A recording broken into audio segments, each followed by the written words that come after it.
You ask Tiger to solve. This deals with linear equations with one unknown. The final result is x equals -6. Let's solve it step by step. Group all constants on the right side of the equation. Subtract 3 from both sides. Group like terms.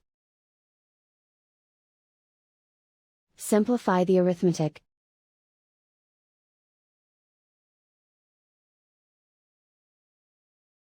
Isolate the x. Divide both sides by -5. Cancel out the negatives. Simplify the fraction.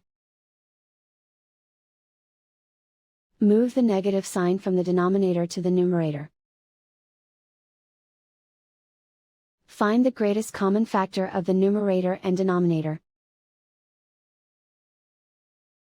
Factor out and cancel the greatest common factor. And so the final result is x equals -6.